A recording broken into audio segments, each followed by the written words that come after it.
What is good, everybody, and welcome to Between Frets, a space where female musicians meet and discuss all things music. I am Shawn Marshall, and this past week has been starting to get better, getting used to everything during the quarantine with the kids' schooling and everything. And the past Easter, I usually don't be home on Easter. I usually go to a family and just have a big family dinner, and it was just very weird. But there was the first things that happened to me that day. I cooked the leg of lamb for the first time, and I didn't burn it. Yay! I made mashed potatoes by scratch, and that's the second time I made that one. Asparagus and green beans and some macaroni cheese. Now this macaroni cheese, okay, it was kind of weird because there was some changes going in there. I went to the store and tried to get shredded cheese, and all they had was like cubes. I'm like, how the heck I'm gonna do all that? So it went out well. It was a success. The food has been a success. Kids loved the lamb. My best friend and my boyfriend came and they loved the food. So that's all that matters. Just in my personal state, my tips here is just, we all doing this together. It's hard. It's hard. I'm an extroverted person.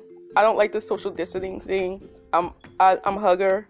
I just want to go out and do some fun stuff. But with the social distancing and closing down movie theaters and bars and restaurants and like nice stuff, but it's hard for everybody, and I know it's very hard, but we all in this together. As long as you keep a positive, and especially with kids, they want to go into their schools so bad, but it's like schools are closed for the rest of the year, and it's hard. It's very, very hard. So when you have kids, come together, do something very positive, do something fun, keep our minds occupied. We all doing this together to stop the spread of COVID-19, and just keep our minds busy, keep our minds focused on positivity, and don't stress out. Take a break whenever you can and just breathe, like meditate or do something just to keep your mind at ease. Make sure you follow us on Fret Sisters on Instagram and Facebook, and also our YouTube channel. We are now doing video podcasts on some certain episodes. If you missed the first one, it's still up with Jenny Jam and two of her friends and bandmates of Pebble to Pearl. That's the first video podcast that we have done, and it's been going very well. So there is going to be more video podcasting, more to come. We're just working some of the kinks and everything, just get through that. We appreciate a lot of the suggestions, support, and the love that you have given us since we have launched this over the year, not only for the podcast, the whole Fret Sisters in general. Just keep supporting us. Buy our merch. We do have a merch store, fretsisters.storeenvy.com. We have everything. Take a piece from Fret Sisters or from our podcast Between Frets, and we really appreciate the feedback and everything that you've been giving us. So I'm going to stop rambling. And when we come back, we're going to speak to today's guest. She's a bass player from NYC. Her name is Irem Ayan, and so stay tuned.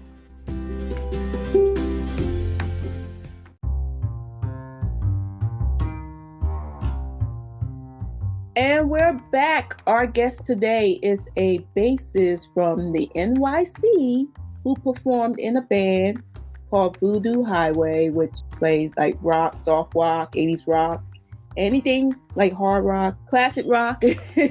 Everyone, please welcome Irem Ayan. How are you? I'm good. How are you? I'm fine. On behalf of the Fret Sisters, I'd like to thank you for joining in with us today. We really appreciate that. Well, thank you so much for having me. So we're going to start talking about your earliest memory in music. Like, did you come from a musical family, or just like fall in love like instantly? I guess I fell in love instantly. I didn't really come from a musical family. My family, I mean, none of them played any musical instruments, to be honest. But my cousin is a soprano soloist. I guess I became passionate about music when I was, 11 years old. By the way, I'm originally from Istanbul, Turkey, And my first memory of music was, of course, listening to some Turkish pop and rock songs. However, one day, my brother came home with a tape. His English teacher gave it to him, and it was some of the Beatles' greatest hits. So it was so interesting to me because, first of all, it was all in English, which I didn't speak at that time. I remember the first song in that tape. It was Help. It's a song which has a very distinct intro. It just, storms in with a sudden vocal explosion. So that intro just captivated me. Actually, I did not even understand a word from that song, but it made me excited and frantic. So I became obsessed with it. I listened to it over and over and again. I still do sometimes. It's one of my favorite songs ever. But I think it started with the Beatles. But I fell in love with the bass when I actually heard. So I had that another hallelujah moment, actually, when I was listening to Zombie from the Cranberries, the Irish alternative rock band. So the ending of that song, oh my god, that crunchy bass sound. So the first time I heard that song, the first time I heard that outro in the bass, like I remember asking myself, what is this instrument? Whatever that is, I want to learn how to play that. So my friends were all crazy about the guitar solo in that song, but the moment I heard that bass, I knew that it was doing something very special, something fundamental. It just piqued my curiosity, and it felt like everything was built on the bass in that song. So since then, whenever I listen to music, my ears are just looking for the bass. My brain is, I guess, wired for the bass. So I think it started with the Beatles, and then Zombie, made me really realize that I was made, to play the bass. I mean, I just fell in love, like right there, Yes. at that moment. It's all about the bass. Absolutely. Yeah, can you tell us about your musical influences? Musical influences sound cliche, but mainly Red Hot Chili Peppers and Jamiroquai. But if I need to mention any specific bass players, I would definitely say Flea from Red Hot Chili Peppers, and Stuart Sander and Paul Turner from Jamiroquai. But there are also, let me think, inspirational female bassists that I like very much, such as Esperanza Spalding. There is Kinga Glick from Poland. I hope I'm not butchering the pronunciation of her name. Of course, the amazing Tal Wilkenfeld, her bass solo with Jeff Beck. I'm sure you know it. Like, what a stunning performance, just jaw-dropping. And Ida Nielsen. I really like Ida Nielsen too. So these are just ridiculously amazing bass players. Soloistically, language-wise, groove. Yeah, like I do enjoy being inspired by these female bass players. Yeah, some female bass players are very hard to find. So when they right under the radar, thank God for social media, because we actually can find them. And I did meet Esperanza Spalding in person when she came to Ithaca, to upstate New York. She gave a concert at the State Theater of Ithaca. Yeah, I was able to talk to her for 2 minutes after her concert. And when I told her that I was playing bass, and you should have seen her face, she got really excited. Imagine Esperanza Spalding gets excited, after hearing someone just like me, a hobbyist musician, playing bass. And then she asked me where I was from, and I told her that I was from Istanbul. And then she told me about her concert in Istanbul. She gave a few, if I'm not mistaken, at least 2 concerts there. So she tried to say a couple of words in Turkish to me. I had a very nice conversation with her, short but very inspirational. I felt connected to her in some way. She's really nice. Man, I wish I can see her too. Hopefully when this whole quarantine is over. Were you self-taught, or you did you took school for music? I was 90%, let's say, self-taught.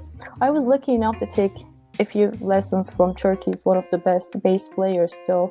He was a friend of a friend, so my friend from college, she introduced me to him. So he taught me some basic music theory, fixed my right hand technique, to be honest, according to him, because it looked like a panicking spider. And he said to me, groove is something I cannot teach you. You gotta find your own groove. Yeah, I just had a few lessons with him, not more than 6 or 7, I guess. And since then, I'm just practicing by myself, playing in a band. Really improved my playing, actually, playing in a band. I learned and experienced my role, my responsibilities as a bass player. So it's a very enriching experience, playing in a band. But there's still a lot that I need to learn. I mean, a lot. I'm still learning. It's like learning languages. It never ends. It will never end, Well, everybody has their first gig experience. Can you tell us yours? Oh, my first gig experience. It was a cancer benefit show here in upstate New York, July 2018, if I'm not mistaken. Yeah. The band in which I'm playing at the moment, they needed a bass player for that show, and their original bass player was out of town or something, I don't remember. So I subbed for their bass player. So I went to the venue very early. I remember I was extremely nervous. I had to learn the set list in a week, like 10 to 12 songs. I didn't know any of those songs before. They were not complicated. Mostly 12-bar blues. It's not a big deal. If you're a professional musician, it's actually a piece of cake, but I'm not a professional musician. I'm no near professional. So I was extremely nervous. And the drummer arrived a few minutes after me. He asked me how I was doing with raised eyebrows like that. I looked very nervous. I said, I'm nervous. I don't want to tarnish your band's reputation. And then he laughed at me and he said, you wouldn't tarnish it. You would enhance it. And that made me feel better. So yeah, the gig was fine. I made, of course, a few mistakes here and there. But actually before that, I had a sort of another gig-like experience in March 2016. It just occurred to me now. I was visiting New Orleans with a French friend. We went to a bar to listen to some blues. It was around 2-3 p.m. in the afternoon. There was a band playing there. They were awesome. And the bass player had one of my dream basses, which I have right now. I just couldn't take my eyes off that bass in that moment. So the band took a break, and when they came back, they asked if anyone wanted to request a song. So I went to the stage and I said, I would like to play Thrill Is Gone by B.B. King with you, if that's possible. They were shocked. The guitar player, the lead singer, I don't know how to explain that look of surprise on his face. He said, are you going to sing? I said, no. He was also getting prepared to give me his guitar. I said, no, I'm not going to play the guitar. I'm not going to sing. I just want to play the bass. The bass player in the back, he looked at me totally surprised. He said, okay, fine, yeah. And he lent me his bass. And I was like, finally, yes, I got my hands on this bass. Oh my gosh. So, of course, on the spur of the moment, I forgot to ask what key they were going to play the song in. In my mind, it's B minor. I made eye connection with the drummer, so we started, and I started off the song in the wrong key. I had no idea in what key the guitar player was, and it took him 10 seconds to figure out that I was playing in B minor, and then he switched to B minor. So the very first seconds of that song, of what we played, it just sounded awful, just awful. It was also my first time on stage, and I was also struggling with the 5th string. I had never touched the 5-string bass before that, and that B string, it just threw me off. But after that initial shock, actually it went very well. It was an amazing experience. I just made that snap decision to go to the stage and tell them, I want to play a song with you if that's possible. I think it's the magic of New Orleans, Now I'm able to say I played blues for 3 or 4 minutes in New Orleans, and I'm proud of that, honestly. But actually that's, when I stepped off the stage, that's, when I realized that I wanted to play live music at some point in my life. So yeah, it was like an eye-opener to me. It was just, I don't know how to put that experience into words. It was very special. It felt really special. Yeah, it was magical. But since we now in all quarantine, we have a lot of creativity in mind. Do you have any solo projects in the works? Well, actually, no. I have nothing at the moment. It's sad, but I don't have time for that because after all, music is something I do in my free time. So, yeah, no personal projects right now. Well, if you're not doing any music or anything like that, like what did you like to do like in your spare time? So I like sports. I exercise regularly. I do cardio and weights. I swim. I play tennis for fun. I used to be a professional ice hockey player, but I'm not playing anymore. I like being in nature, taking pictures of squirrels. I just love them. They are very smart and agile. But yeah, mostly I do sports and music in my free time. You know, when I have free time, like apart from my job. Oh, that's great. Thank you. So we are definitely gearheads. So, like, what is your like go-to gear? Like your go-to gear when you're gigging or anything like that? You mean like go to instrument? Yeah, like your gear, the I see. brand. I mainly play with my Fender Precision bass, which is a gift from my brother actually, for my PhD. I'm also recording with that bass in our album. I also have a 5-string bass, the one that I touched in New Orleans, and I have it. It's an Ibanez SR 545, which I use sometimes in our gigs for some specific songs, which sound better to my ears with a 5-string. And I have so I play with these two basses mainly, but I also have a Squier Classic Vibe 60s jazz bass. That one will always be special because I actually did my first gig with it. I mean, with the band I'm playing right now, I did my first gig with that Squier. But recently I've been just taking it to the jams. Yeah, but it's mainly my precision bass and the 5-string Ibanez. Speaking of your band Voodoo Highway, like how did y'all meet? How did we meet? Yes. So the lead singer and the rhythm guitar player, so she's technically my boss. She was the chair of Binghamton University's Romance Languages department when I joined the band. So I'm working for her department. I'm teaching Spanish and French in her department, and I'm playing in her band at the same time. But it was actually after a department meeting. So Dana is her name. She was talking to other colleagues and they were having coffee and snacks. So I overheard their conversation. They were talking about music in jam sessions. So I jumped in and asked, what all that was about. And Dana looked very excited and asked me, "Are you a musician?" I said, "Well, no, not really, but I play bass once in a while." And she said, "You should come to one of our jam sessions one day. I would love to play with you. That's so cool," etc. So that's where it all started. I went to one of their jam sessions and I really liked playing with them. And sometime in December 2018, she texted me and said, "Hey, we do actually need a bass player, for our band. Like we need a new bass player. So would you be willing to play with us?" I promise it's not going to be too much work because she knew that I was about to finish my PhD. I was working on my dissertation. She didn't want to distract me that much either, but joining that band, it actually really helped me to organize my time. And I was more aware of the importance of my free time, if that makes sense.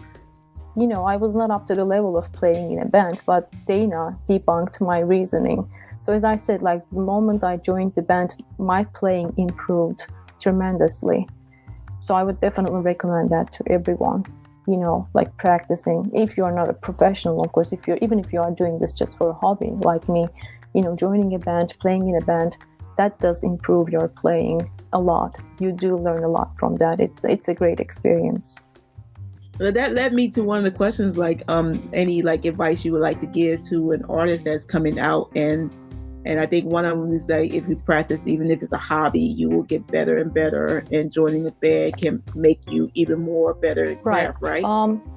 I mean, as I said, I don't have much experience, but because I'm not a professional, but we all know very well how male-dominated the music industry is. So from the moment when a woman takes an interest in music, she enters a culture that is dominated by men, whether it's the staff in record shops or the bands in your local pub.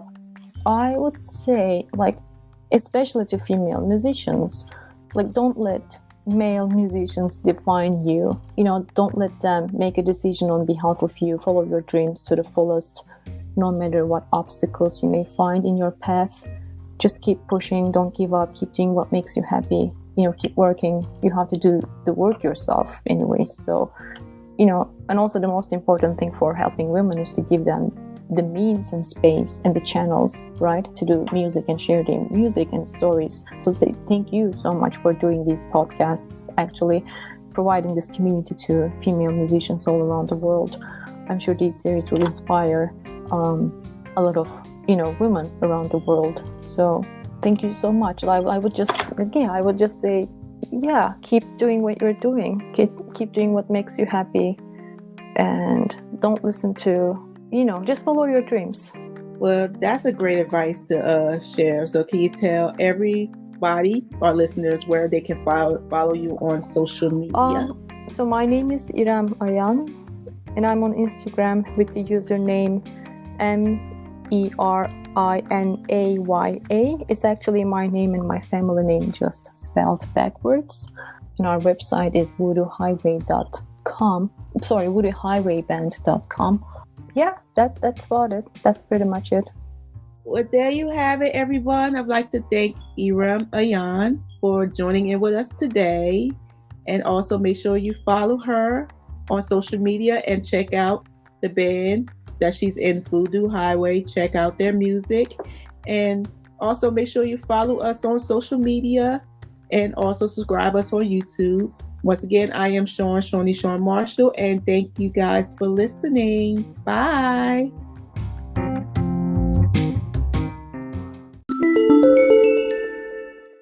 Hey, Riff Girl, what you got?